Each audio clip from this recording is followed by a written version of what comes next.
All right, here we go. This is what I'm looking for.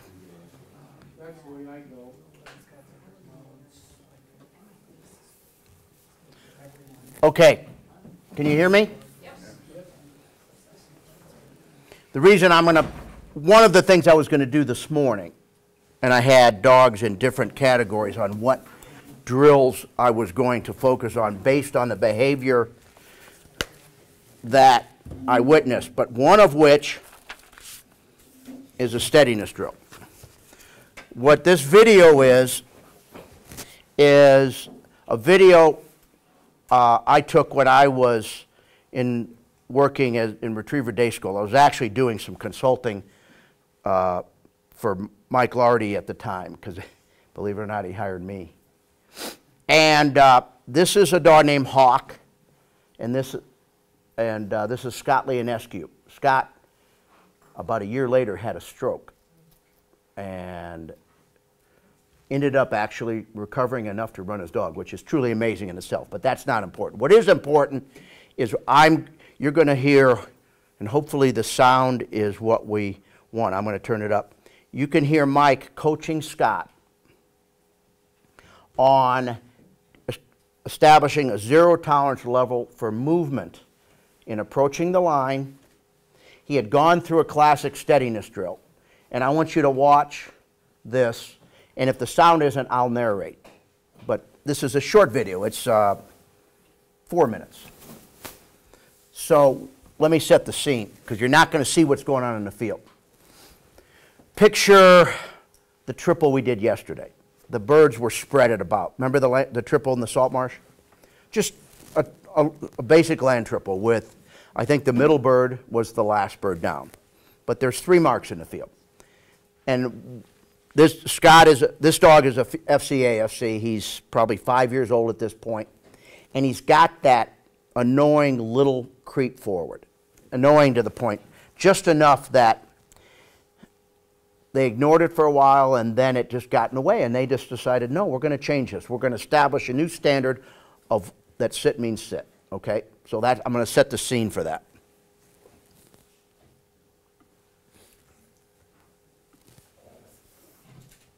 And hopefully this will play. Can you hit the lights, Keith?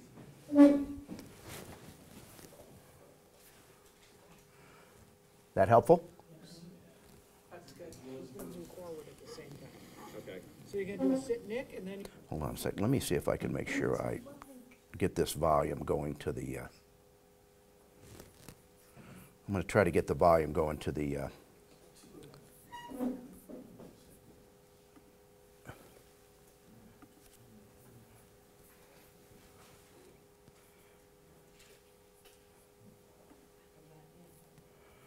I think play sound effects through MacBook speakers. All right. I think we'll get it now. All right. I changed the volume to go through the speakers. Let's see. Because you're going to get a kick out of listening to Mr. Lardy. He's going to move forward. Yeah, it didn't come in there, did it? Didn't work. All right. Okay. So you're going to do a sit Nick, and then you're... The other thing I could do is I could put this mic on here. Let me see if there's any way this will work. We're going to heel back with a continuous, and then we're going to... So Mike is giving Scott the instructions how they're going to do this drill.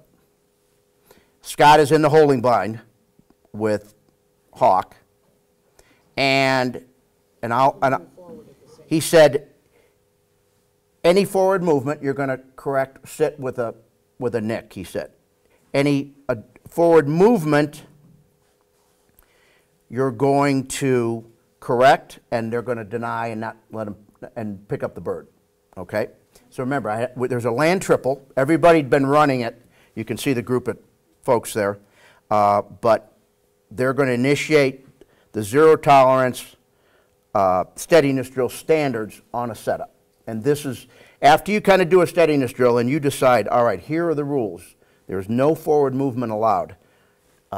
This is how that went. Okay. So you're going to do a sit Nick, and then you're going to heel back with a continuous, and then we're going to pick up the bird. So Mike said you're going to do a sit Nick, and then you're going to heel backwards with a continuous, and then we're going to pick up the bird. That's what he just said to Scott, okay? So, if on the first bird he moves forward, what if he just starts getting louder noise? Scott's, they're having a dialogue. Standing up or moving forward. Okay. So if he sits up, so it's on a 4, and we're gonna get a what, Nick, on a? Medium. Medium. Okay. And it's just gonna be, and I'm gonna say sit in the Nick. Can you hear that? Just Nick. And then heel back. But all in a deliberate and slow manner, not in his panicky high manner. Okay.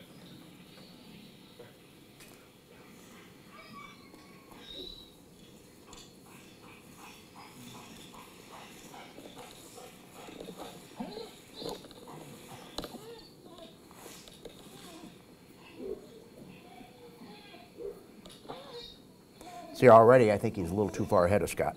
Boom. Watch, listen. Noise.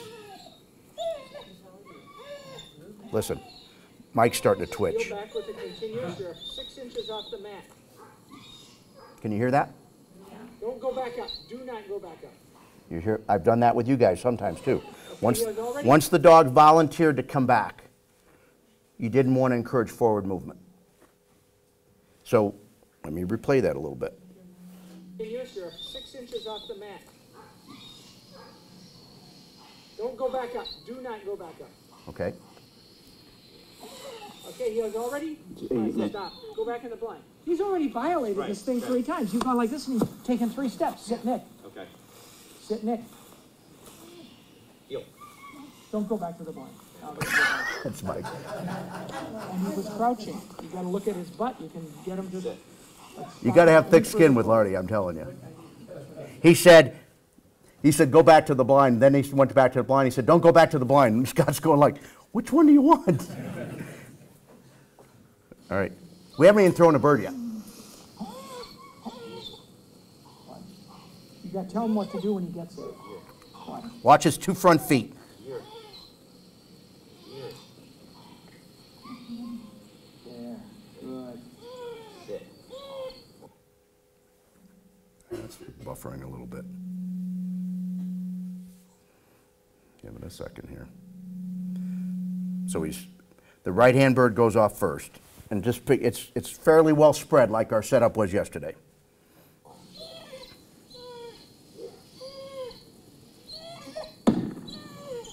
Pay attention. What's Scott looking at? Not the birds. Not the birds. Watch the 2 front feet. Boom, there's a first little move. Mike's. Sit, Nick. So it took 2 steps. Stay there. Yep, perfect. So he heeled back Pick with it up, continuous. Michael. Leave your bird there. So he picked them. He picked that bird up. Okay. Okay, stop, listen. So, I'm surprised that Mike didn't want him to go back farther. When he first was walking. Back further here, or when he was walking the line? He was walking up, and the dog was, I mean, you were talking yesterday, and I totally agree, that the dog was too far forward, Yep. already walking up. The dog wasn't bad though. Well, I mean, But it's like being a little bit pregnant. Yeah, no, you're right. You're right. I mean, I think oftentimes a stricter standard is clearer. You know, because what are you going to, and it is the hard thing. It's the hard thing with noise. Like, what is the volume level that you can't tolerate? What is the movement level that you can't tolerate? I mean, this is not an exact science, but I really wanted you to appreciate kind of what I would be coaching you to do, and maybe what we were going to do with some steadiness drills today, and how you take a steadiness drill to the field. And I challenge you to establish a standard like this. And you're going to thank me down the road for it if you do. And all it does is take a little effort on your part. Maybe more than a little effort, but it. Just rethrow Mike. So he heeled back with continuous. He picked the bird up. At this point, the dog watched one bird being thrown with a shot. But that's all that's happened so far. Stay right here, right? Yep. So he's going to throw this right-hand bird again. I think he does it without a shot. Remember how we did that with Swerve a little bit? How we tried to de-escalate the excitement level? And he doesn't go back to the mat. Once he made him heel back. So we're gonna start with Michael. You're gonna be the first throw on Michael. Don't say anything. And he's talking to Scott there. Signal for it. Yep. Oh, no, he did shoot again. Okay. That was good. Okay. The thing you're looking for sometimes is the dog, you'll see them start to want to move and they catch themselves. It's becoming the awareness of what it is you're addressing. That's the important thing. Sometimes these dogs with noise and movement, they're thinking so much about the bird, they're not really aware that they're moving.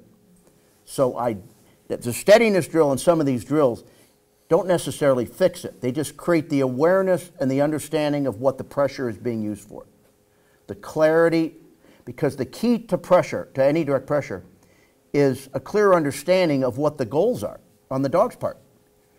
And it's so easy to think, well, they know what we're doing.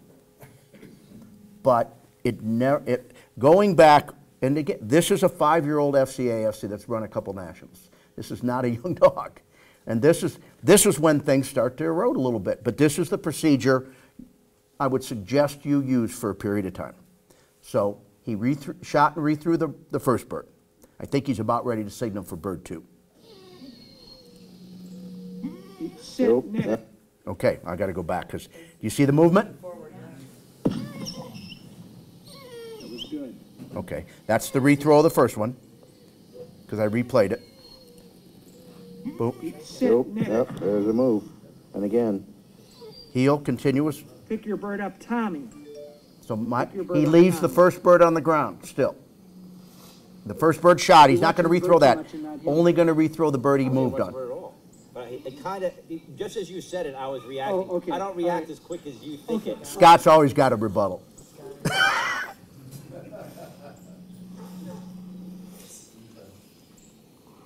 So one bird's on the ground, he's going to rethrow bird 2.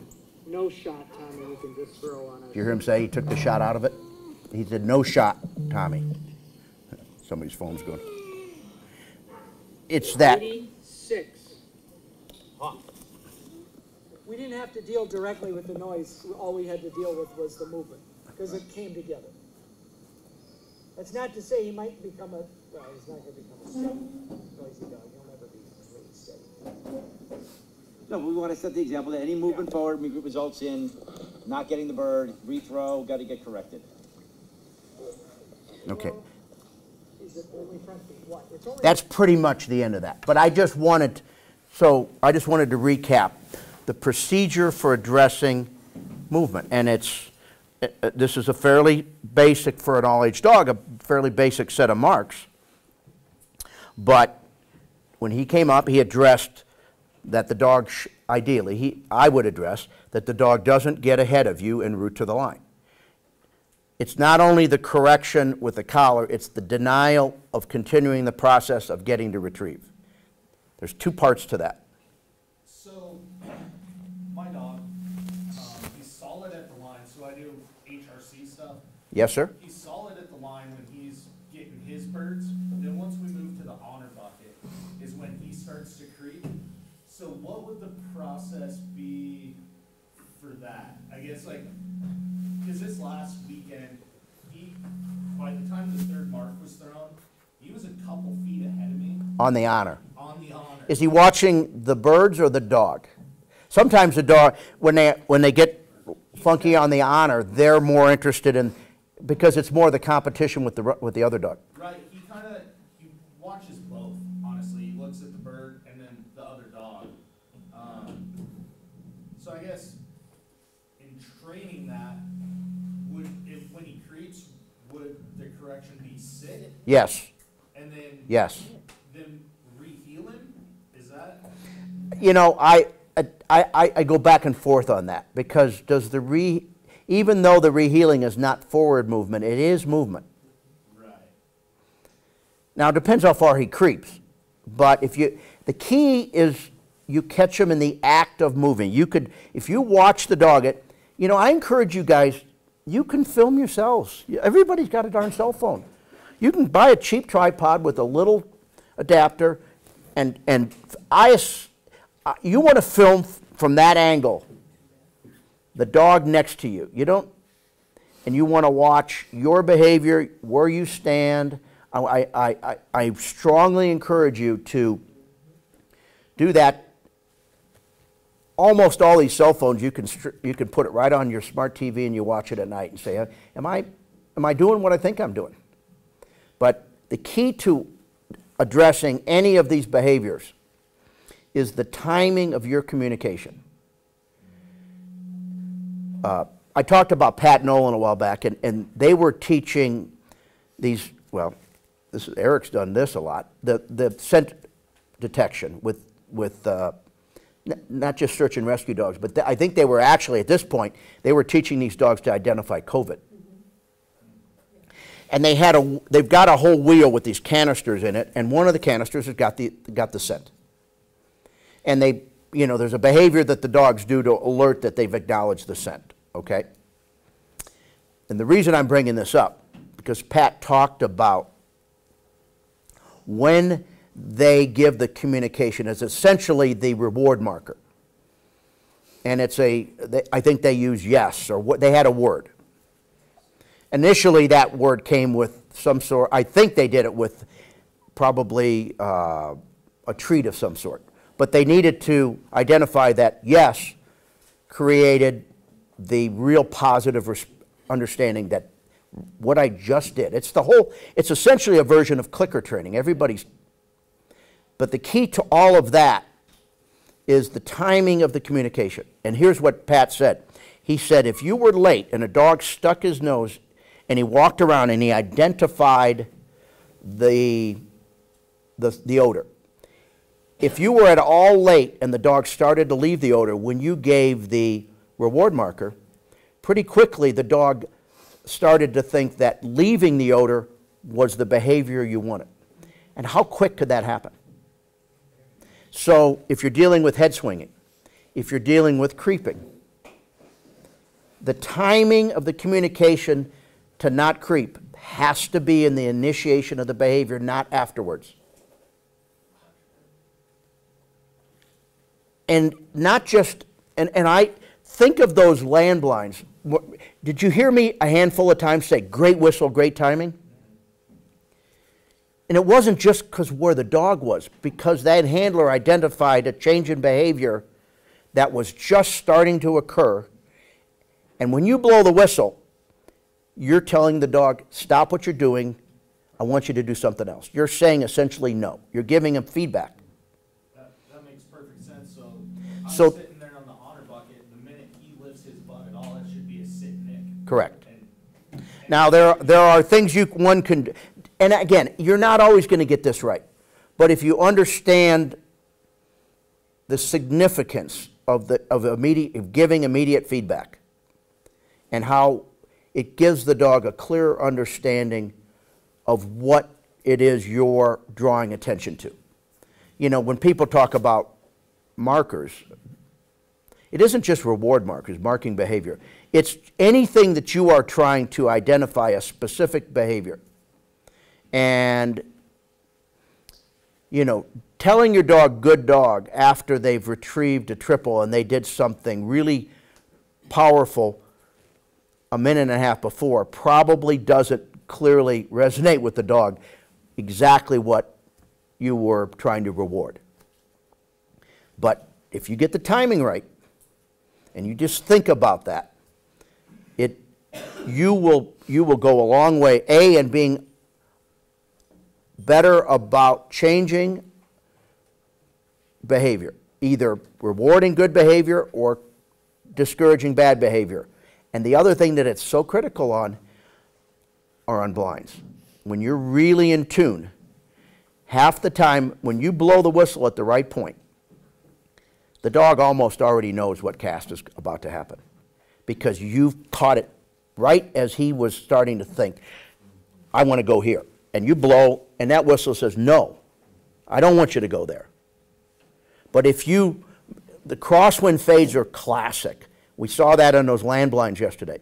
You guys would cast, the dog would start to cast into the wind, and just as their lead shifted from their left to their right, the first right-hand step, is when they started to give in to the factor of the wind. Most people give them 5 more steps before they blow. If you're trying to identify, don't fade with the wind, that's not the way to do it. You're just trying to run, your whole perception of the blind is just a sheet of graph paper to get to the target. My perception is communicating what I want you to do to change your behavior. And if you start to understand that level of sophistication and communication, it's unbelievable the language you can get your dogs to understand.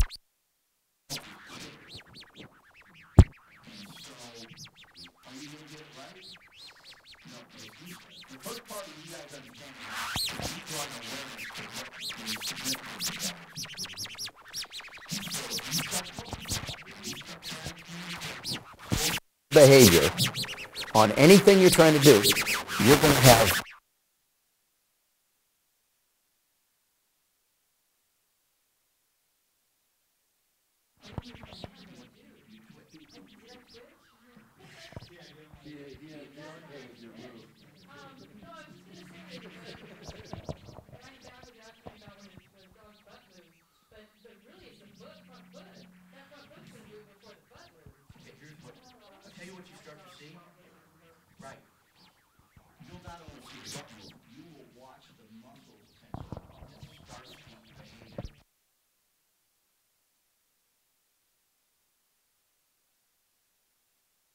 you film it from a couple sides and you look at it over and over, but you have to be watching your dog.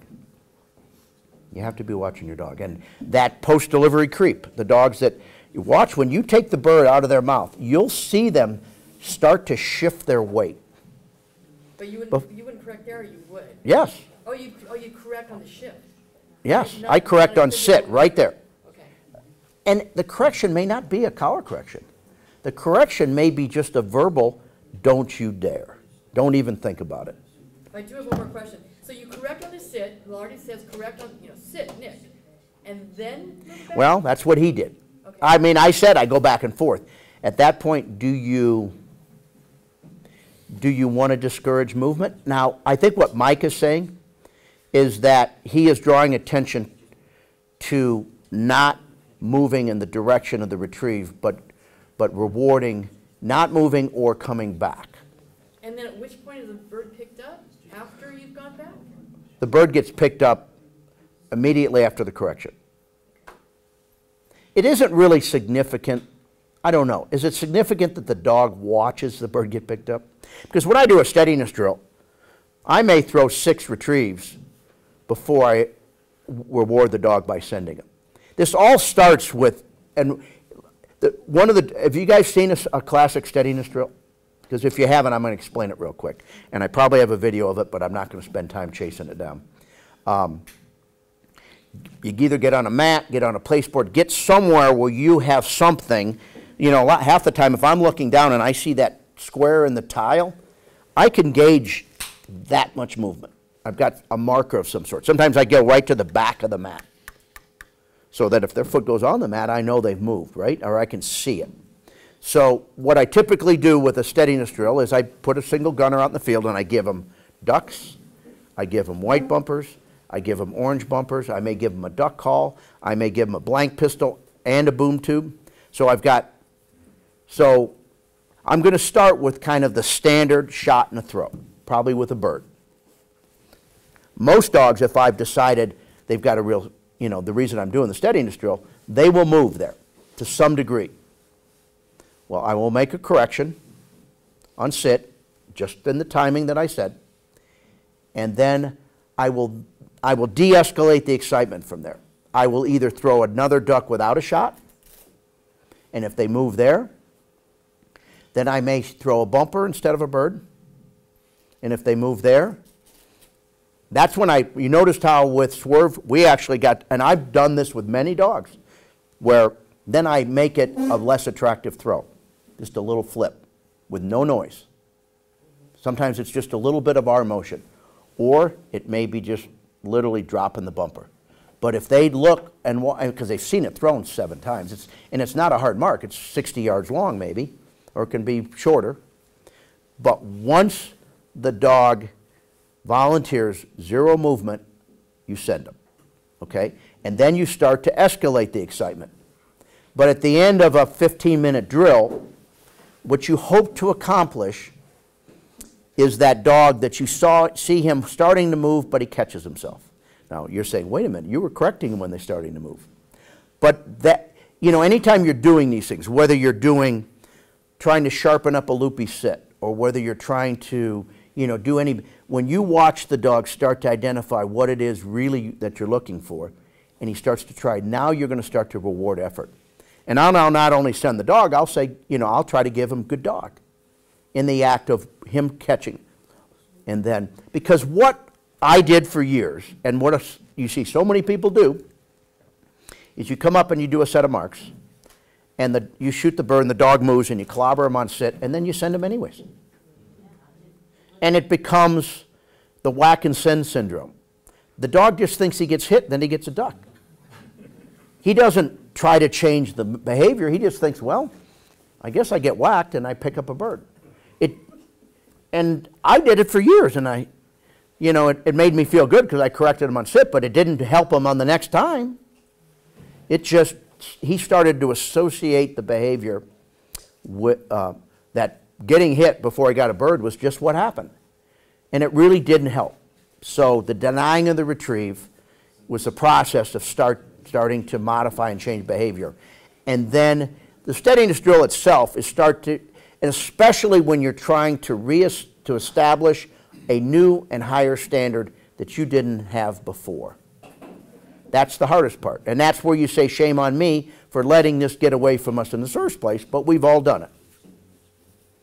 But the process of taking it and re-identifying the positive response to a correction for not moving, and an understanding that if I don't move, I don't get corrected and I get to retrieve, and they start to feel, well, if that's all you wanted, why didn't you say so, kind of thing, right? Somebody, okay, go ahead. On the example I'll go about late whistles, goes 5 feet more or whatever, would it be, in training, would it be good to say, oh, no, and then bring them back to where they made the mistake? I mean, first of all, the whistle's saying no. I mean, and that's what, now, some people, you know, if I want to give some sort of a verbal scolding and I don't want to collar correct,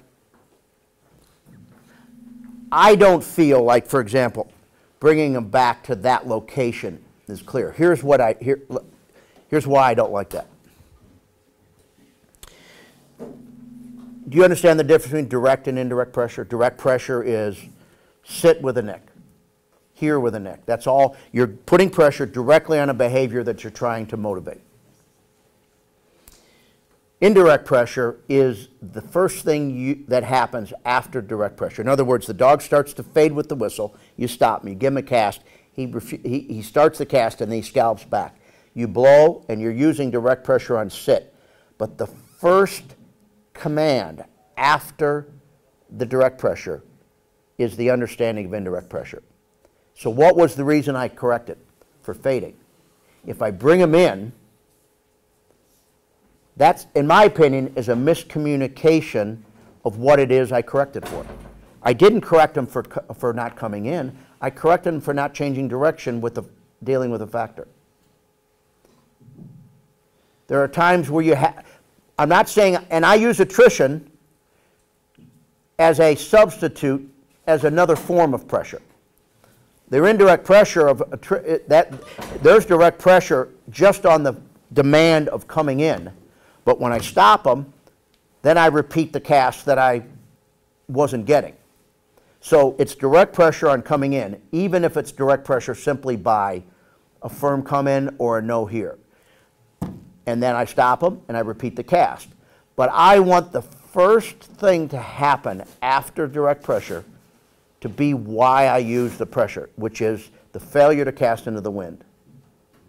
And if you delay that effect, you may get the cast, but did you get the clear understanding of what the initial pressure was for? The indirect pressure, in so many ways, is that wake-up call, that pay attention. You need to grab, you know, I want you to bear down and try harder. But I really, and this happens more around the water. So many people feel if you're doing a water blind or anything and they start to cheat and you blow and you cast and they cheat and you blow and correct, I don't want to bring them back. If I have water, it isn't about the spot that they didn't get in the water. It's about getting in the water. I want the first thing to be after direct pressure to get your moon in the lagoon. That make sense? So think about it that way. You're trying to. And I mean, we could go on that, but hopefully that answered your question. I've got two questions, but one was related to what she was talking about, that dog that we're watching. Uh-huh. You knew it was gonna start to move because its butt went up, and I'm wondering why they didn't when its butt. You probably should have. And if you were watching Mike, because Scott was initiating the collar which Mike probably should have had the collar. Or done the whole thing so you can see it. Yeah. Yeah. But I mean, this happened to be an example that I had videoed that I felt, I mean, I taped it and saved it because this is, and I save it for myself to say, you know what, we need to look at that more. When you isolate just that behavior from the side, you can easily do it, just like he's doing with that phone. You should do it. I mean, you should video yourself because you want to see what you're doing right and what you're doing wrong. See, because I was wrong. I thought it had to be forward motion, which would be a step, but even if it's just a butt rise. Yeah, if you're saying, I don't want you picking your butt off the ground, which is perfectly legit. Yeah.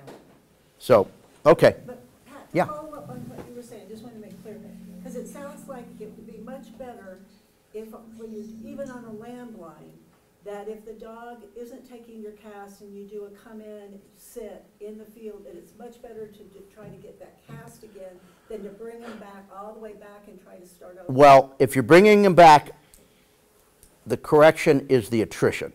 If I'm correcting with the collar, I typically don't bring them back. Because then the whistle with the sit and the nick is the correction. But the correction in the description that you just gave me was the attrition of taking their motion towards the retrieve and making them come back to you and repeat the task. That is the form of correction, the attrition factor. You're going to do it over until you give in. That's how attrition works. You wear them down until they finally say, all right, I'm tired of coming in. I'll do what you want. And it's a very effective form, and I use it a ton. But I don't necessarily use collar pressure and attrition. The one change of that is you could stop them and say here with a nick, and then the direct pressure is on here, and then stop them and cast. But I have seen a strong occurrence of dogs with early whistles turning around and coming in on their own, or dogs, because I think the pressure and bringing them in was done too much. And I've seen it happen. I mean, there's a couple really good field trial dogs that I've watched in field trials that you get on a water blind, on a point on a water blind, and it's intense time, and the handler blows a whistle, and he casts, and the dog starts to dig back, and they blow another firm whistle, and the dog is like, I'm in trouble, which I want him to kind of be a little concerned, but when then they jump back in. They come in. When you don't want them to come in, you want them to sit. And that was, I think, an excessive use of recall that started to create that behavior. And then that problem actually became worse than the other one because it became so ingrained. And it changed the whole aspect of things. Then they quit sitting on the whistle. They just turn around and start coming in. And that's as bad as anything else. So that's why I talk about that. Would you explain what you mean by low continuous? So for example, if I usually use a 5 on the 550. Okay. What would I do? It could be a 3 medium. 3 medium, okay. And I will do that. And I didn't get to demonstrate it. And I think I may have something in here that I can grab. Coming out of the holding blind and using more of a silent command system. And the silent command is when I say heel and I start to walk, I will start to make contrary turns to the dog. In other words, if the dog's headed that way, and he says, oh, there's the mat, I see the gunners, and I immediately turn and go right. If that dog doesn't follow me in the proper heel position, I will, And I've already said heel. So I'm not necessarily going to say heel again. If he doesn't, and I do this initially with a pinch collar or a wonder lead. And I'll start to walk, and I'll go around the bird rack, I'll go into the gallery. These hot dogs, when they come up and they see the guns in the field, getting them to turn around and walk away, that's not easy. They don't want to do that. So you're going to get lots of opportunities to say, wait a minute. Once again, we're not doing this until you comply and behave. It's all the same procedure, just done in different forms. This is little stuff. You take a little, and if you don't want to hold your training group up, put a mat, go into the second holding blind and do it behind the line. They're going to do the same stuff. This might not be the time to ask this question, but how do you correct for a loopy sit? Well, that's a great, and that was one of the things we were going to talk about. First of all, and I said, did anybody have 2 leads? And I said, I wanted to get 2 long lines. The first thing is I'm going to do is I'm going to take the retrieve out of this equation. Okay? Because then what I want to do, first of all, before I start to address a loopy sit, because half the time when the dog, once again, the dog's had the pattern of sitting, he thinks he's sitting. I mean, that's the behavior and then you finally said, I'm fed up. This is getting out of hand. And sometimes you put pressure on the sit in the field in the scenario, and the dog continues to loopy sit, because here you need to understand this. The behavior that is occurring when the pressure goes away is the behavior that gets reinforced. So if you correct on a loopy sit with pressure and the dog continues to loopy sit and the pressure goes away, you're actually reinforcing the loopy sit. So how do you change it? You need to, and how can you manufacture a tight sit? Sometimes you have to do it manually with the lead. And what I'll do is, I'll have somebody over there, I'll have the dog in the middle, I'll call the dog towards me, and then I'll blow a sit whistle, and the person in the back's going to stop them, okay? But when I'm going to do a series of that, and when I blow the whistle the next time, I'm going to use collar pressure, and they're going to manufacture an instant sit. Because what I want to do is reaffirm the perfect response to direct pressure on sit, which is more starting the sit immediately, engaging the rear end as quick as possible. Because once the dog understands, the faster I put my butt down, the better I'm going to avoid pressure or turn it off. Then I've started to reacquaint them with the understanding of what the direct pressure is for. And I've physically manufactured the proper response. So I am rewarding the quicker sit. Then I'll do close-in pile work with the same thing in a lead. And now if I start to get a clearer understanding, now I take it to a longer distance pile. And then and once I start to see the dog give me an effort to spin around and almost violently sit, now I'm rewarding that behavior. Then I'll go to bird boy blinds and do multiple blinds. Then I'll go back to normal stuff. So it's a series, it's reestablishing the understanding of, and I've done it just even at my side, walk, sit, nail them in the eye of the sit, not a second afterwards. I mean, so the faster they respond, you get that urgent response to a task is creating the great response to the direct pressure on that specific command, and then an understanding of the response with e-collar pressure, and then add the retrieve to it, and then add a longer retrieve to it, and then add a longer retrieve to it, and then go back to the field. Most people just want to start doing it, and then they wonder why it's not working, because you haven't reestablished the proper response to the sit. And if they continue to loopy sit and the collar goes away, you're just reinforcing the loopy sit. And you got to go back to such a fundamental level, and it's what people don't really want to do. What do we got here? You got more fancy stuff here. I got more fancy. This is good there. Question? Yes. What about the dog that does the twirl? You know, Are we talking about a spin? Yeah, the spin. I mean, Oh, okay, give me more information. high rolling dog. Are we talking about on the way to retrieve or healing? No, well, healing. Healing.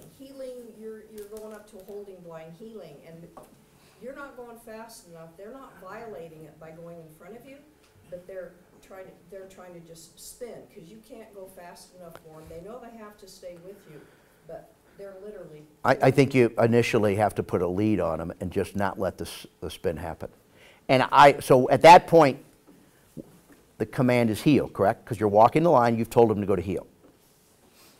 So what I would probably do is have, you know, maybe not a tab, but just long enough lead that I could manage with maybe a pinch collar, and you walk to line, leave it loose, and but what you got to do is when the dog starts to that behavior of turning to spin, reinforce the word heel, because at that point I'm saying you're not heeling, and make them and manufacture the proper response. And you're going to have to do it long enough. Now, is it going to? But that's going to be the formula to try to work on it.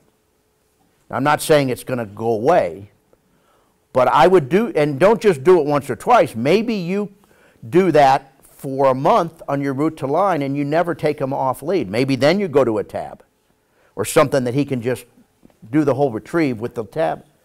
But you just, and then the more you break up the pattern of behavior of doing it, the better chance you have of changing it. Yeah, two questions. Going back to where you're on the blind, you see the focus going, you stop her, you bring her back to get her attention. You said in water you don't do that. Well, okay, no, I was talking about specifically like on a cheat on an entry.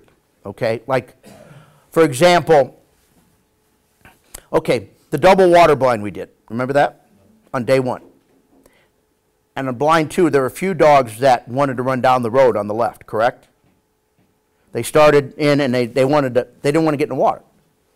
You with me? Did you see? And there was a lot of water behind them.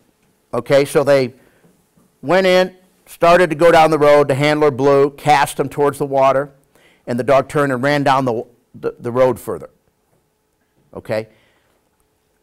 I would blow and correct, and I wouldn't necessarily bring him back to that point. I'd cast him into the water from there. I was talking specifically in response to an e-collar correction on a sit for cheating. If I have, because I want the first communication after the correction to be what I corrected for. And what was it? It was not getting in the water. It wasn't getting your moon in the lagoon. So I don't necessarily bring them in back to where they didn't get in the water. I make them get in the water from where they are. That's what I'm saying. Did that clarify it? Yep. But if I elected to use attrition in a substitute for e-collar pressure, then I would be okay bringing them in.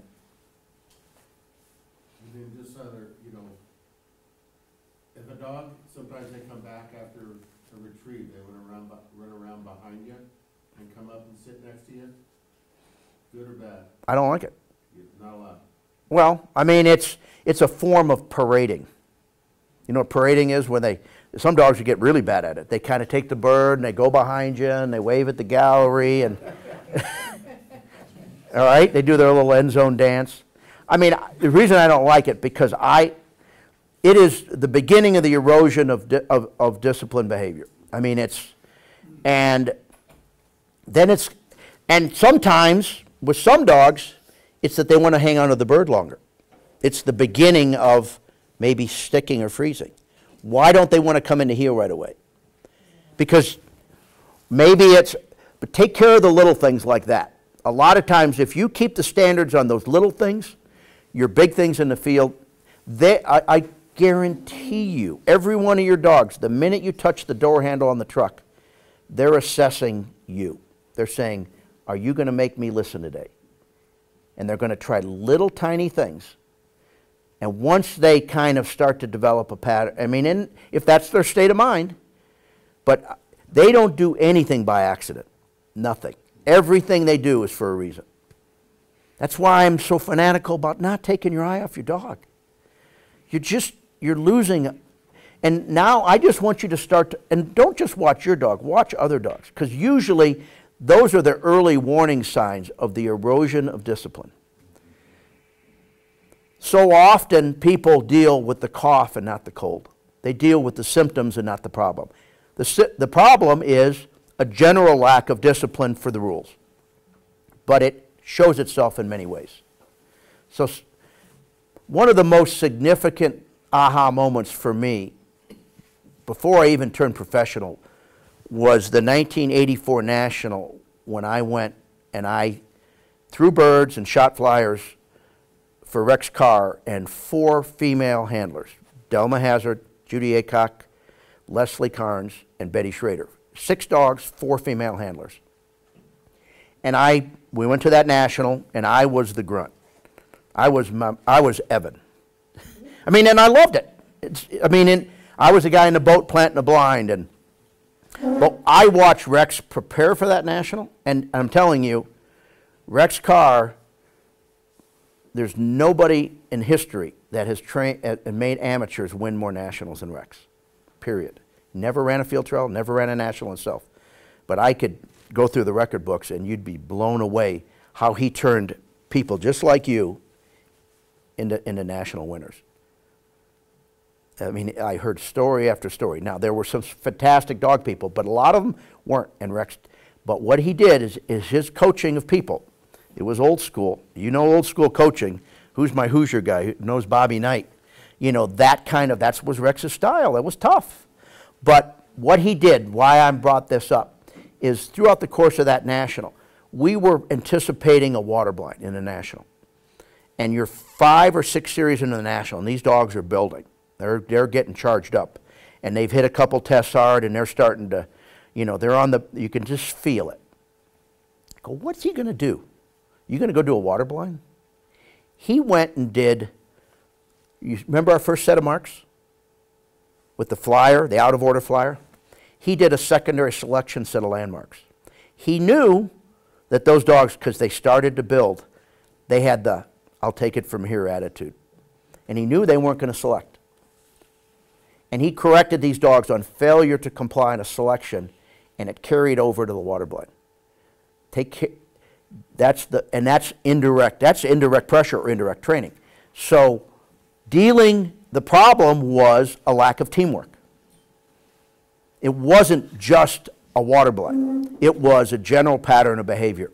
That's why I tell you guys, take care of the little things. The big things will take care of themselves. You know, and you're not being a Hitler. You're being fair to them. You know, people say, I don't want to pick on them all the time. The greatest unfairness you're going to do is having a revolving standard. On Tuesdays, you're going to make them heel. On Wednesdays, you're not. How are they supposed to know what the rules are? You're a coach. Once you established, here's the do's and the don'ts, and everybody bought in, you didn't deal with it again most of the time. Maybe they had stepped over the line. But once they accepted that, there was security in understanding what the rules were. The dogs have the same thing. And when sometimes you think you're being nice to them by letting them get away with things, you're doing 180 degrees the opposite. So, how long we got in here? Go ahead. Selection would be a great topic. Sure, and we can, there's a million of them. And I think we should look at a couple videos, because a lot of these questions are going to be demonstrated and reiterated. And the video of the first series is a form of selection. Let's just talk, does everybody know selection is a process in marking where the handler dictates what bird the dog goes for. There are 2 classic types of selection: primary selection and secondary selection. And then there's ideal. That's not selection. Because, I'm saying it doesn't mean it's not good. And Roram calls ideal selection. It's actually, ideal selection really, the reason it isn't a form of selection, it's a strategy for picking up birds. It's perfectly good. But selection is when you are going to insist on an order of retrieves. Now, maybe if they've insisted on picking up the idea of, well, I'll have to explain what ideal selection is. But let me first of all tell you what primary and secondary is. Primary selection is when you dictate the order of the first bird retrieved. And the classic scenario of primary selection, let's look at, remember our first series? Our first series. Take the short bird out of the equation, the little wipeout bird. Remember Evan's bird on the left? And then the flyer. You shoot the left bird, you shoot the flyer as the go bird. Go bird hits the ground, you get your number, you tell the dog no, heel, and you pick up Evan's bird first. That's primary selection. You change the order of retrieval on the first bird retrieved. It was a pretty common procedure at one time. It's more common in Canada because it's hard to do it in the United States because you're selecting off of live flyers. In Canada, they're all dead birds. So it's an easier procedure. But selection was, well, let me tell you what secondary selection, then I'll tell you the reason for it. Secondary selection, now let's go back to that first series, is what some handlers did when the flyer was first, Evan was second, short bird was third. It didn't have to be a short bird, it could be a bird on the right. You retrieve the last bird down first, and then you select it on the second bird retrieved. Primary is the first bird, secondary is the second bird. Secondary selection is a commonly used practice by some people. In other words, it becomes difficult when you've shot a live flyer and you're asking them to pick up a short dead bird somewhere in relationship to the flyer, and the attraction is to go to the flyer instead of the short dead bird. Why would you do that? Well, a lot of times when you leave that short bird, when you go long, it's hard to come back short. So some people use it as a strategy to be more successful on a set of marks. But one of the greatest benefits, and the reason a lot of those people use primary selection, was for the discipline and control on the line with high-powered dogs. Because landmarks, most of the time, are where the dog feels the greatest degree of freedom. They'll use primary selection to deal with noise, to deal with creeping, to deal with all those kinds of things. It really, oftentimes, done right, requires the ultimate compliance. So with Hancho, who won the 76 National, Judy talked about TrueMark's Raider was her first, and he was one of those fire-breathing dragons that would run through a wall that was, well, they felt that primary selection was the key to keeping those dogs under control. That's why it was used. So that's, and maybe you understood that, maybe you didn't. And there's a lot of arguments on both sides. Today, you see it used in different forms, but I'm telling you about it, and it requires training, teamwork, and precision and execution on the handler's part. That's probably the biggest reason I push people to work in practicing it, because it's a refined skill that's important. You're going to be more successful if you know how to execute it. Here's the big thing. Most of the time you're secondary selecting on a short bird. What did I say about a short bird? That's when you want your dog kind of relaxed, right? But the selection factor requires discipline. So they kind of like, wait a minute, what do we have, the discipline or the relax? There's two parts to secondary selection on a short bird. They have to be disciplined enough to be willing to go for that bird, but be relaxed enough to look for it when they get there. If you just get a line at the bird and they just keep going, well, that doesn't help you. And if they're so relaxed they won't go where they're sent, that doesn't work either. So it's the combination of the two. Good stuff. You guys want to look at yourselves here? All right, we'll get away from Scott here and these things. All right, here we go. This is day one. I feel, hold on a minute here, like I want to look at, I just got to figure out where the land blinds start. Let's see what that is. Okay, well there's somebody coming to line. Let's see where that is. There's our land blinds. Okay. Let me see where that is, where the beginning of that is.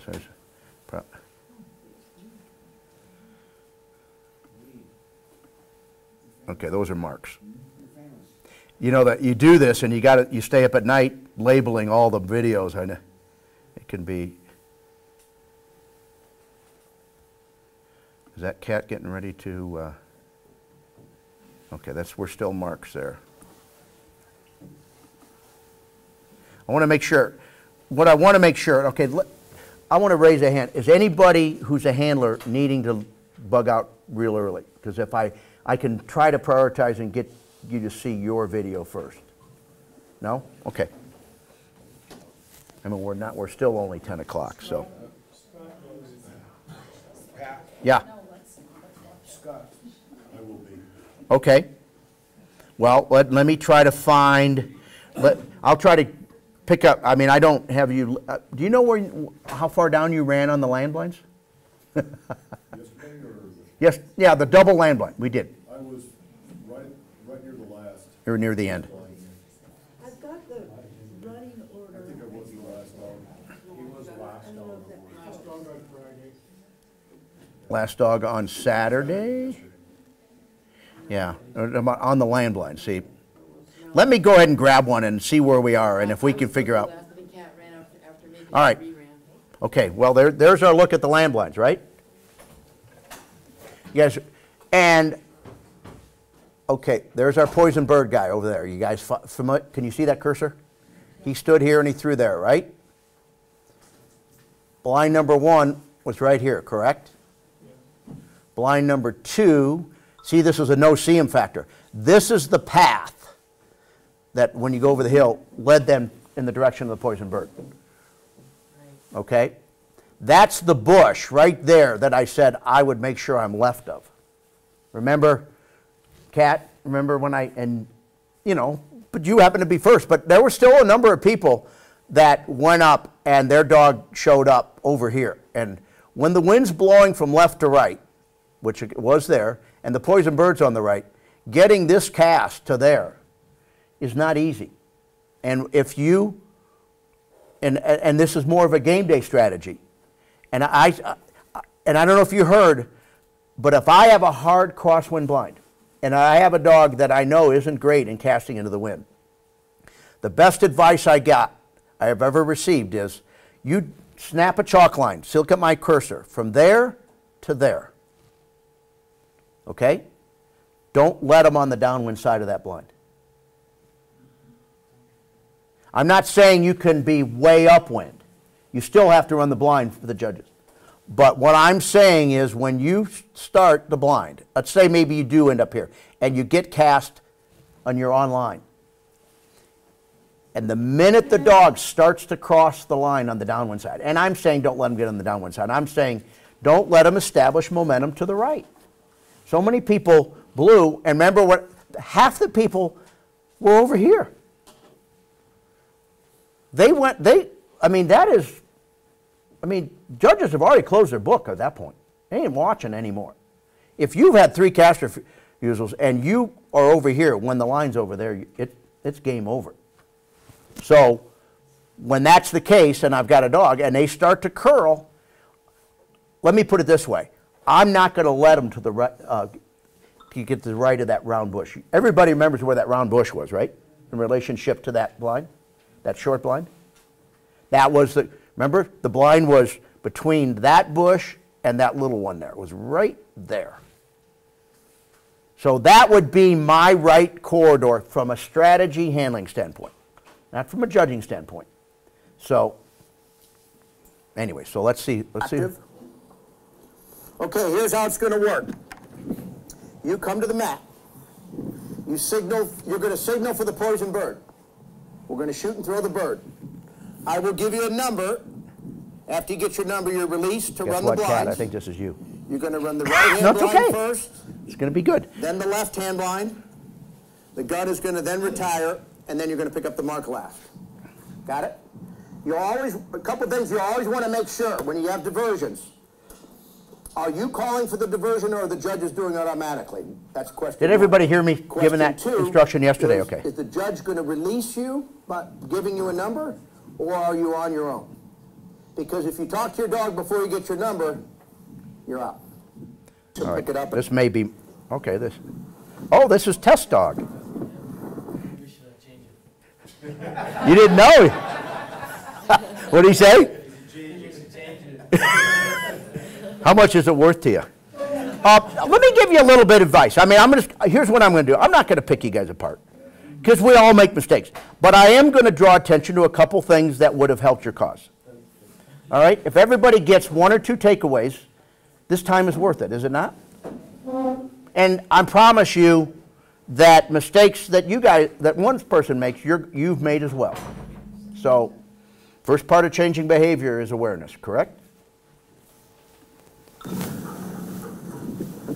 This is test dog the line. Okay, step 1. Okay, no, this is, you have no idea. So, make your last 3 steps in the direction where the blind is. You see how he came in from a right angle? Where were the marks? To the right. This dog had just done the marks. All those marks, where's the wind blowing? To the right. Where's the poison bird? On the right. All the danger is on the right.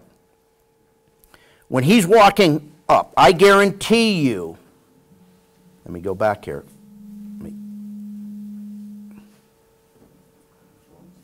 didn't have a lot of room there, though. Okay, but you could make a right-hand turn and then come up straight. Fine. I mean, you can't always do it, but I'm telling you it's worth. So, right there, that dog is looking out there where those marks were. I promise you, he said, oh yeah, there's a bird over there and a bird over there.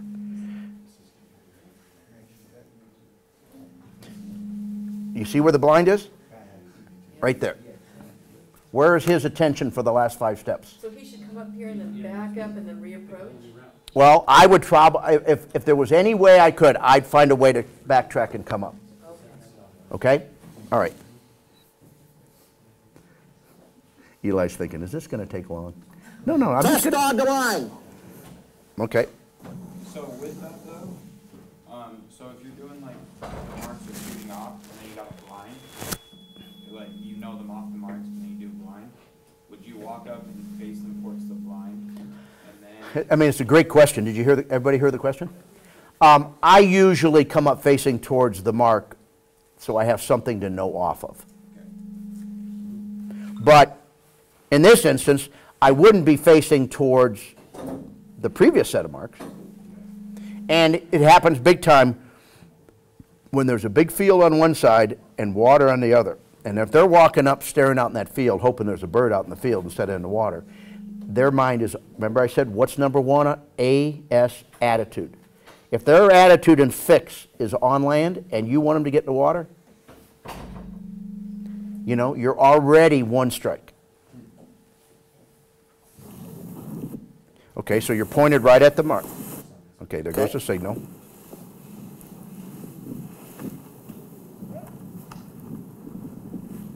Test.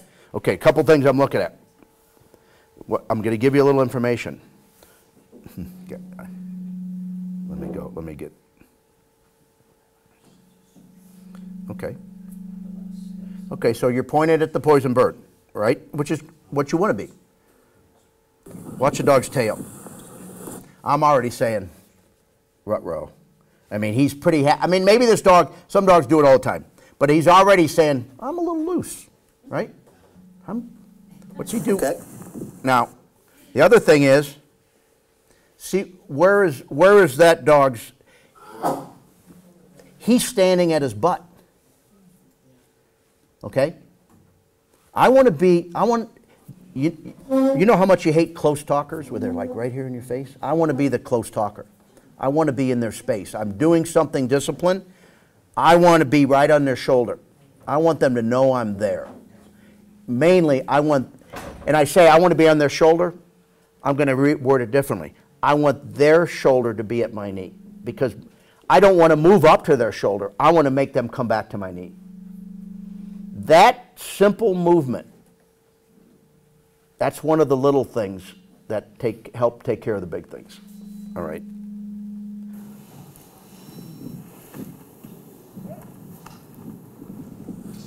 Test dog. That means you're released. Okay, so okay, there was a little move forward there. It looks like he's lined pretty well, doesn't he? I think it's pretty good. Puts his hand in. Now move forward a little bit. He gets left of that See how bush. you lose sight of him there a little? Okay, so that's what, I almost wanted to scream because I spent 5 minutes telling you guys where to move to stand so you had good lateral movement, and nobody did it. You all were running into the bush, you didn't move up quick. Like, Come on, handle. Look at, all right, because, I mean, I'm going to run up there. I ain't going to just saunter. I'm going to run. As best I can run. You see where you... So you see where, okay. Now, all right, you're not horribly offline. Gotta go, you gotta get between those bushes. Toot. Okay, dog went pretty much straight back, and I blew toot, and, okay, let's see. You're working the collar? Okay, Well, okay, pretty good timing on that whistle. But I want to win. Here's what I said to you guys. I'm gonna go on because I could go forever here. I want to find the frame. Okay. See this island? Yeah. I better win the argument before I pass that island. And that's what I would say to Pat. There's nothing I loved more to be in the holding blind when somebody screwed the blind up ahead of me. There's nothing that generated energy with me more to dig in and kill it. If I saw people two whistle in the blind, that's when I got myself in trouble because I let my guard down. But when the dog ahead of me was bad, I mean, I started like digging in. I mean, I could feel the energy and intensity, and I guarantee you they feel it. And if somebody's going to be in charge. It's master or be mastered, I'm telling you. And if you're weenie wad and wimpy and you say heel a little bit and they kind of get their way, well, you've already stuck the knife in yourself. So that's the big thing is, okay, I would want to be, where's the bush I talked about? It's right there. It's right there. You see this little deal here? See that? Remember I said get up there and take a picture from the mat? This is the picture you take. Look at those landmarks. If you're 15 dogs down, watch the behavior and say, and if you were in my camp, we'd be back at the truck with a notebook, and I'd be telling you, if you let your dog to the right of this, I'm going to kick your you-know-what. And because Danny Farmer ain't going to let him right of that. He's going to win the argument in the beginning. The further out you get, the harder it is to do that. Now, if I can get them to throw the towel in and comply here, because it's all about a state of mind that you're generating throughout the process. It isn't, I mean, part of it is, and again, they were kind of negotiating their way through the bushes, but the first thing is, how did they heel to the line? How responsive were they when you said no, dead bird, and you said heel? Did they immediately come back to heel, or did it take it 3 heels to do it? In comparison to what their normal pattern is. That's all information. How sharp. They tell you a ton about how they sit on their whistle. Is the whistle a disciplined turn or a lazy, slow turn? Was it a loopy sit? Some dogs will turn. When you blow the whistle at the right time sometimes, even though your dog may typically turn right, sometimes they'll turn away from the direction that I knew why you blew the whistle. They'll turn away from the poison bird. Boom. They understood. You blew the whistle. He said no. He said, all right, I'm already leaning to go away from it. Those are the couple things that, and we're going to see a lot, there's going to be a lot of recurring themes here. So,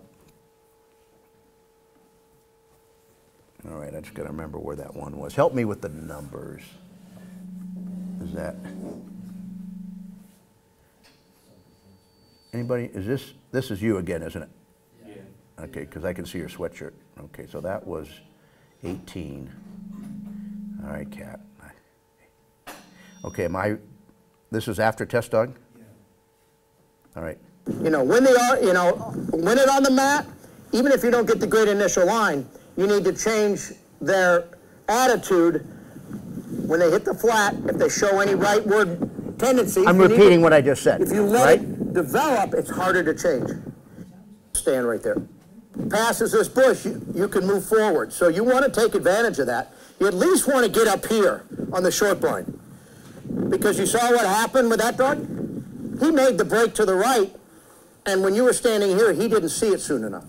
He didn't react to it soon enough. The handler I'm talking about. So, you know, he started to fail that blind at about 50 yards out, 40 yards out. That dog, whew, now up, it's harder to change.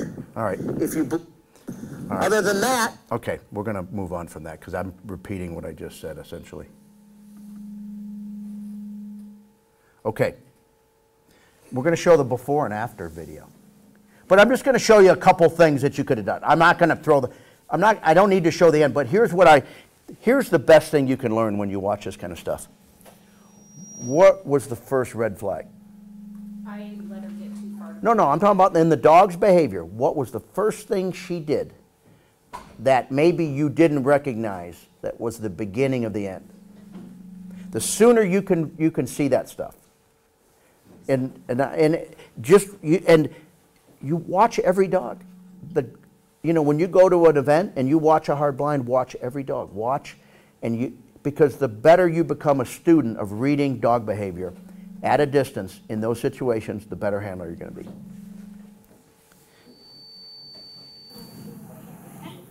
Sit.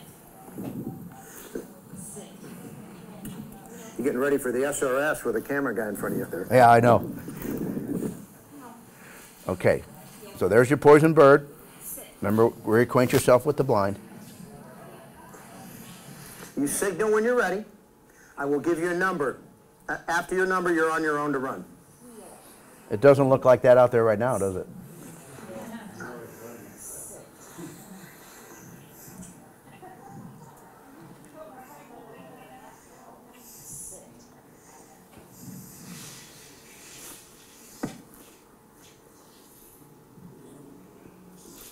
$52. Leave it. Make her heel back a little bit. Make her heel backwards a little bit. There you go. Even if it's just that much. Now step up a little bit with your left leg. Sit. Okay, there's red flag number one. Do it again. Step up. Tell her to sit. Okay, there you go. She's still thinking about the mark, isn't she? There you go. Go in.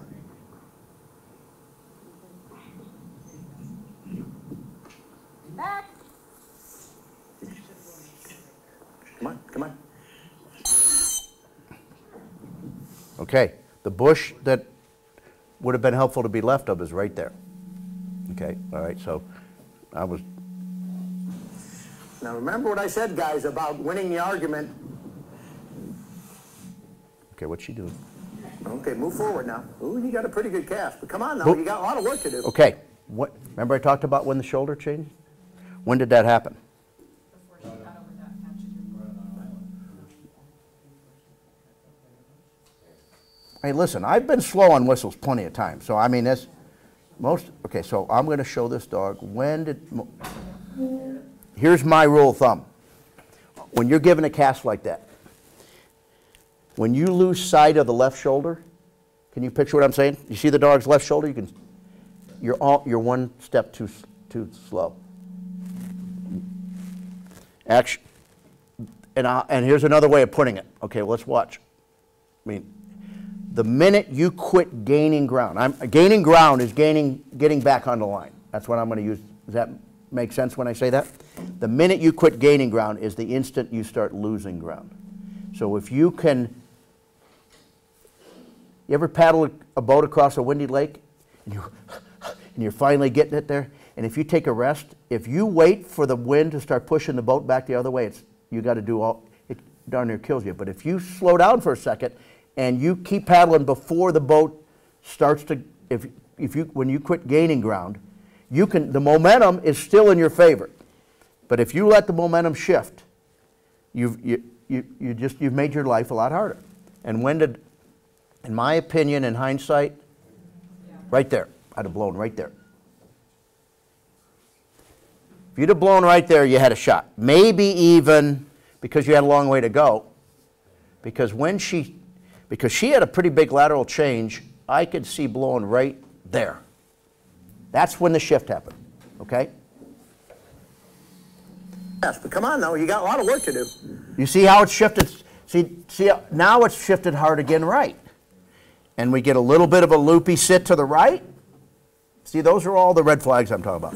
And I'm thinking, like, holy Christ, you're not, to get from there to there, I mean, there aren't many, I mean, that's almost a death sentence. That's why I said, I would have used this right here. See, there's an identifiable piece of cover. And if I'm watching from the gallery, I'm going to say, where are the good jobs at this point right here? What are the real aggressive handlers doing? And I would almost guarantee you they're not going to let them to the right of that, let alone over here. Boom. Okay, so that dog, that was a little better whistle. You notice how that dog previously turned to the right, this time turned to the left? Because she caught her before. Now, it may be too little too late, but that's still an example of blowing the whistle before the momentum has been reestablished in the negative direction. Am I using the words that make sense? Okay, so then we decided to use some attrition.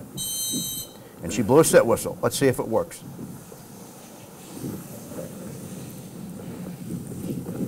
Okay? That's a great whistle. That was your best whistle right there. Don't you guys agree? It's left now. Yeah, there you go. Good. Watch, watch, watch. Okay, that's another pretty good whistle. About 20 yards deep of the bushes. Okay. But that was a silent cast and should have been verbal. Because that's, you're casting in the direction that she wants to go, which is with the wind and to the right. Okay? Would you have done that as a verbal no-hand cast? Probably not. I mean, my cast probably would have been, only because it was pretty important she turned the right way. I'd have gone, "Hut!" And I'd have been almost simultaneous. And I'd have shifted just enough to make sure I got the turn. But I would have gone, and I didn't go back. I went, "Hut!" Because I wanted her to, boom, spin around. Okay. And I wanted her to feel like, hey, holy shit, cat's on it today. Yeah, very staccato. Remember what I said about what do you do on a downwind cast? Okay, now she's hunting. You go voice. There's, okay, so you picked three things. Fighting you to heel a little bit, the loopy sit, the dig back, and the honey behavior there. So that's all I'm going to go with. That you know, we don't need to like judge this. I just want to get you to come in with, oh, okay, okay.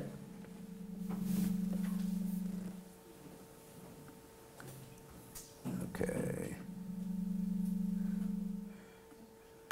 To stop.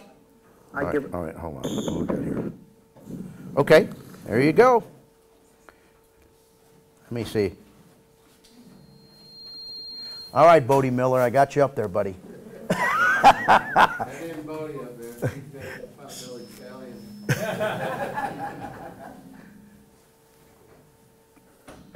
Okay. Okay, I mean, so already I'm saying, all right, I'm coming up to do something that's, she actually did pretty good blind, didn't she? Yeah.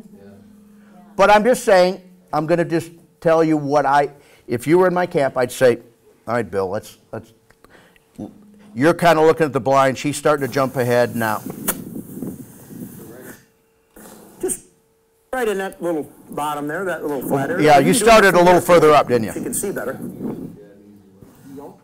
But that whole time, you know, she was kind of leading you to line. And then 2. Okay, so here's one thing I'll count. How many of you guys, I'm going in reverse. But as judges, how many whistle refusals would you give a dog before you decided it was a failure? 2? Maybe 3? How many healing refusals did we get here? I mean, I'm just saying. I'm not saying I would fail her, but this is like, why do we have a higher standard than some, and we say heal, and they don't do it, and we don't say, no, I'm not asking you again. And I don't care if, I know she's a little soft, but don't let softness be, I guarantee you these dogs develop that as a defense mechanism. Oh, I'm sweet. And, you know, because I did not see, other than her being a little, you know, you've got some water things. I did not feel this dog was fragile after I watched her. And you were giving me all the groundwork to say, well, yeah, we really can't make her careful, but yeah. And you don't, these are the kinds of corrections you can make that are clearly understood, that have the least likelihood of deteriorating and affecting attitude negatively. It's the stuff in the field that maybe your timing isn't right that can be problematic. But if you just say, no, no, sister, you're going to heal. We're just going to do this. If you correct her on a lower level if she's sensitive, but make her listen. And it'll help. It'll carry over to some of the water stuff.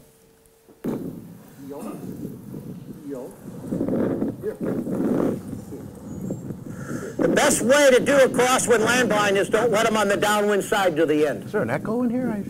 Best advice. You snap a chalk line from here to that blind. Don't let them on the right until you're in the red zone. The first front blind is to the right or the left of the... Only one? Okay. One of my absolute pet peeves is when you get to this point, if you're not sure where the blind is, have somebody hold the dog in the blind, come up and do this without the dog sitting there.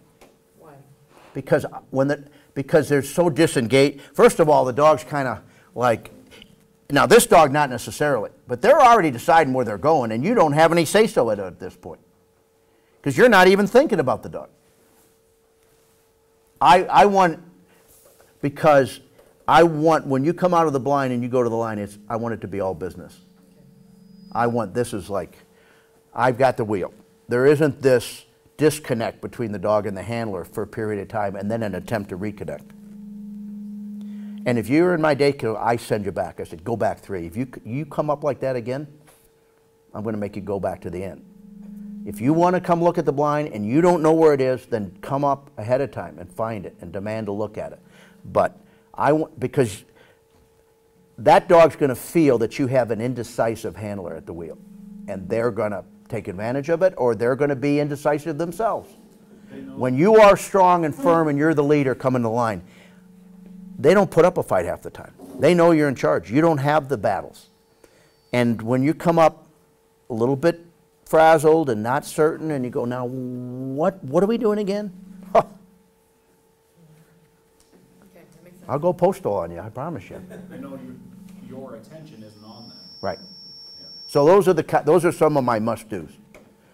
And if you've ever looked at, I put together a course called Line Mechanics for Success.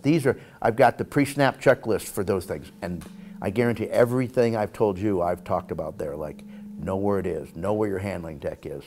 You know, don't come to the line without knowing exactly where you're going to stand on the mat, how your approach is going to be, and where the blind is before you ever step in the batter's box. It's tough being dog one. That's right. But you know, savor it in training. The only way you get better being a dog one is being dog one. I've got I had a lady that came out of hunt test who's got a very nice dog. And first year, she whined and complained if she was in the top half of the dogs in training. This year she said, let me run first. I said, you've turned the corner now. He said, let me at him. I don't know if I'm going to do everything right, but I'm going to, I ain't afraid of it. And the minute you feel that, I guarantee you they feel that. Yeah, because that's when you really It isn't, focus. right. You really have to know. They feel that energy that you're in charge. And it isn't that you're being mean. It's that you just have that confident aura about you. Okay. Yeah, it's left of that round bush. Yep, I got it. Gotcha. Okay, so we're just standing by here. I didn't kind of hear the instructions too good when I got... You're gonna signal for the mark. Okay. Oh. There's my next book. All right. What do you mean you don't know the instructions? Go get your dog, he said. Well? Then the instructions came down. Okay. So, all right, you don't have the experience. You're new. I get it. But I promise you, when you go into the holding blind next time, you ask the marshal, you ask somebody. And even if you know the instructions, ask them to repeat it again. Okay? A lot of times they write the instructions down in the holding block. Well, just come prepared. Just do your, you know, you work too damn hard to get to this point when you're at on game day, to not just do everything. You owe it to the dog, if nothing else. You love this dog. Do your part. After the bird hits the ground, I'm going to give you a number. Okay. When you get your number, you run the right-hand blind. You're on your own to run.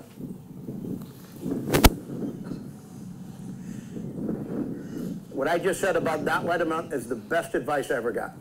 Oh, about the not letting Don't let them the minute they hit the line of the blind, don't stop them. 50. When you have a dog that you can tell is not going to be good, or if the crosswind's really hard. Yeah, nobody's picked, she didn't pick up any birds at all, so we're good. All right. The only other thing I'll say that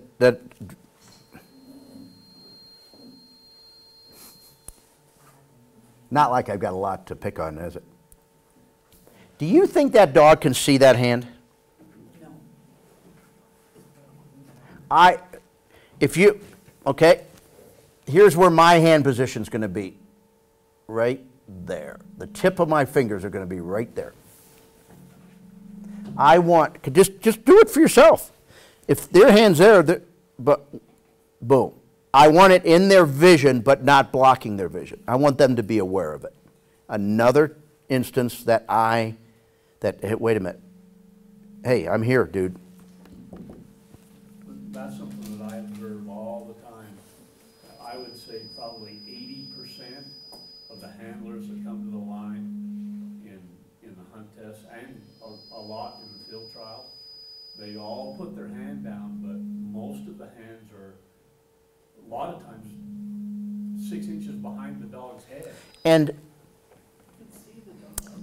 let's talk about how you put your hand down. Do you kind of put it in like, I think I'm ready? Or do you come up and say, hey, we're doing this? The minute you come in and you snap and they go, oh, he means business. Every little bit helps. Not about getting the line, it's about getting the attitude. What about the people that put like 2 fingers in? Well, if that's what they do, I've seen all different types. You know, some people do this, but just whatever it is, be consistent. And if you want it to be significant, they need to be aware of it. That's all. That's the only reason I'm saying that. Okay. I'm just, you know, and all I'm telling you is what I do. You don't have to do it like me. I'm just telling you what I'm doing and why I'm doing it.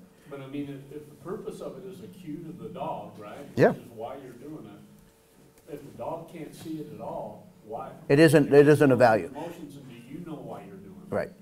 And it may be your own rhythm. Okay. Okay. Sometimes okay, so you right. I just want to do one finger. Yeah. Yeah, you're giving them sign language. Oh. Okay, now slow down. Verbal. Yeah, because that's the one thing. You cast so fast. And your biggest tool to control the outcome of the blind is controlling the tempo. Running the blind, making the dog run the blind at your pace versus you getting caught into their pace. This is verbal right. Back. Because you don't want much. See how you didn't get too much right at? Yeah, that was a great whistle right there. Okay, so you just saw him up here. Let's see what happens here. Let her go a little bit. Toot.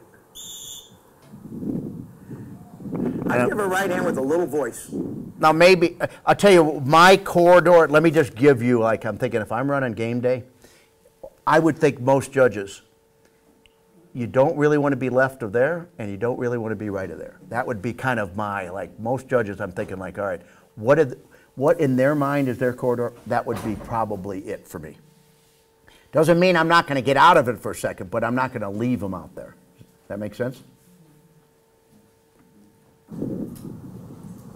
I'd give it, stop her. You got to. Would that be, I mean, isn't that a legitimate corridor? You can see it right now, right? Blind is here. Right there. over a little bit. Now I might go a little silent with the same Okay. First, remember I talked about, does she sometimes stand and sometimes sit when you blow a whistle? Yeah, if I wait long enough, she'll sit, but I'm gonna work on that. Okay. With a slight step. Okay, she says, No, okay. no, you gotta go two. No, we're going for the All right, right. that's when you forgot a little bit where the blind was. Yeah. Okay. I just thought you were handling good. It was big- What No wonder you got her left. I learned is I'm gonna take Okay. binoculars and know where I'm going. Yeah. Enjoy it, enjoy it. You're, All right, let's just get, now I might go a little silent with the same cast, with a slight step. No, no, you gotta go two. yeah. No, we're going for the right hand blind. Okay, let's, all right. Yeah. My eyes are not. Sure. Yeah, that's right. Okay, so here's what I'm going to tell you. We're going to make mistakes. And when the key to it is that you don't make two more mistakes after the first mistake, because now you're thinking so much about that it takes you off your game. I read a quote from Mike Krzyzewski who said, it's not the first mistake that counts, it's what you do after the first mistake. It's how you recover. The great handlers make mistakes, but they don't dwell on it and make two more. So they dig in there a little bit. They may say, that was stupid on your own part to yourself, but now you tighten your game up. But some people, they'll start to go, oh, geez, I made a mistake. And then they'll be thinking about what they should have done and make two more because they're not on the ball. That's the key. You went through quite a bit on when to use verbal, when not to use verbal on crosswinds. What if, in this particular case, the wind was coming at the dog or at the dog's back? When to I mean, use and not use verbal? I guess then it's mostly about dog behavior, because if they have good rearward momentum, if they're going hard away from me, then I'm going to use more silence because I think there's a higher likelihood that they won't change direction. If they're a little hunty or a little bit sluggish, or I've given a cast or two and I've gotten more than I expected, then I got a, you know what a yo-yo is, or a ping pong? You know, it's where they go left and right and left and right and you can't get them to go back. If I start to see the beginning of a yo-yo, then I'll use verbal. So that's more reading the dog in the moment behavior than it is the conditions. So that's no matter whether the wind's at their back or at their nose. It's about, and this is, I don't ignore dog behavior in a crosswind. I'm just giving you kind of a general guideline that is oftentimes the case that goes on. Sometimes dogs even, like on that left-hand blind, I didn't predict that they'd get up on the hill and want to go left. I mean, I thought, well, they're going to blow right, but they didn't a lot of times. You know, you got plan A, but you got to live in the moment. You know, the best thing I learned when I ran dogs at Rex's, when I ran dogs I knew nothing about. I had no idea what their tendencies were. All I had to go on was dog behavior. Sometimes when you are running a dog you're so familiar with, you say, well, they do this. They don't. And then when they don't do that, you don't see it. Run your dog like maybe you don't know your dog, kind of thing. That you're just, I can't tell you how many times, oh, my dog always gets in the water. And I said, but they're cheating now and you're not doing anything about it. She went, you threw your hand up to talk to me and she gave you a beautiful cast. Oh, yeah. All right, let's see what happens. There you go, right through that hole, right there. Two, left hand straight up silent, tiny step left. Good, great cast. Enjoy it, you're perfect, you're golden. You're going to win it right there. See, I mean, see, finish, you blow some very good timely whistles at key points. I'm going to give you an attaboy on that. But you got some other things you can work on, you know. No, I mean, I'm just saying, right? I gave you hopefully some tidbits of, and you know, now that I know what you did, I mean, there's no sympathy on you, dude. You know what the importance of adhering to fundamentals and rules and how it affects your performance. Well, that's right, and then right, and then there's the dealing with the unexpected, because you know, what did Tyson say? Everybody's got a plan until they get punched in the mouth. What do you do after you get punched in the mouth? Right? That's when the good handlers come out. Huh? What do you do after he bites someone's ear off, though? Oh, yeah. So Pat, because distance erodes control. Uh-huh. And then, and I think dogs, even though you're however far away you are, they know you're losing control, and that's when you start getting crazy. Are you gonna cover any drills? Yeah, one of the things I was going to do today, one of the great drills is, you know, Fall apart at the right. line? One of the great, I mean, when I go back and review drills, the drill I do more than anything is essentially pile work. And what I say pile work, it's a picture essentially a pile on a double T. But so I'll work on go, stop, and come. And I had this discussion. I said there were dogs that had that I anticipate wanting to have to force in the field, so I'm going to review force on back. There were dogs that had sloppy stops. I wanted to review stopping. There were dogs that were weak at the end of the blind. When you blew a come in, they went into a hunt. That's the come in part. Those are the, so I will do pile work at typical distance, and what I do when I will extend that pile to 250 yards. And now I'll do the control within the last 15 yards of a pile at 250 yards. That's how I do it. And then I start to do longer blinds, and I'll address the erosion. You blow up, you get to the 235 yard mark when they're lined to a pile, and you blow a come in, they ain't coming in. So I correct them on a come in, and I throw a bumper out, and then I make them come all the way in. Next time so I'll work on sharp stops near the pile. I'll work on, and then if I've got a dog that's kind of started to pop a little bit at a distance, I'll set him out and I'll do some force on back at a distance, so I've got the timing and the communication of back burn back or back nick back, depending on how harsh you are, and then that kind of stuff. Okay, that was good. That was. This might be, is this your second blind or no? Please. Who we got next? We're ready. Am I? All right. All right. This is what I said. Well, I didn't say anything to you afterwards, did I? I said, can I yell at you? Have you had any luck on the speaker? What? Test. You want me to sing like Frank Sinatra songs or something? Okay. Get ready to do it. Let's do it. We got. But once again, I mean, if I've got a high roller, look where they want to look. Back where those marks were. Downwind. So, all right, you guys said, oh, there wasn't much room. Holding blind was there. I venture to guess. We're ready. Am I? You could have come out of let that dog pass, come out the right side of the blind and come in the way this guy's leaving. I would be looking at that. If I wanted to have an approach going right in the direction, if I wanted the dog to be looking where I wanted him to go as he approached the bat. So I can tell you what my thoughts were as I was going to the line. If I'm gonna go to and run a blind, I do exactly what you're talking about. My mindset was, I need to get up on the mat and I need to position my dog for the mark. And then from that point. Yeah, the poison bird. Yeah. Okay. Am I? But I would venture to say. And I wanted to put her on the right side. I remember that. Have you had any luck on the speaker? Okay, wait a minute. Oh, I got past you there. Hold on. I jumped ahead inadvertently. Okay. All right, let's just watch. If you feel you need to look at it, you leave her in the holding blind, you have somebody hold. Okay, so I gave you. I hate to come up here and have this downtime. Or have her. All right. We've already covered that. I mean, Dog 52?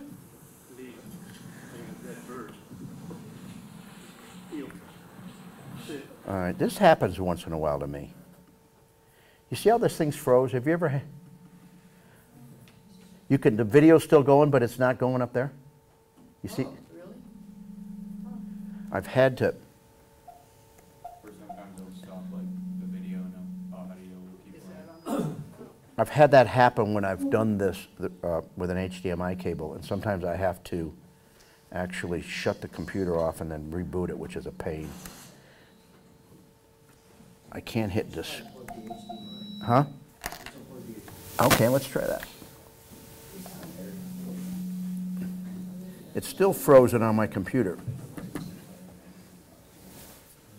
Trying to keep the downtime. I mean, sometimes I just have to shut it down.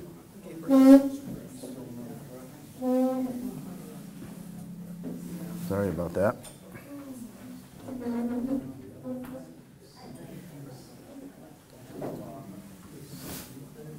The only thing that's not going to like is I didn't inject this up. I'll tell you what, I could take a 5-minute little pee break. Is that the restroom in there? Does that work for everybody? Let's let this thing boot up and let's do that real quick.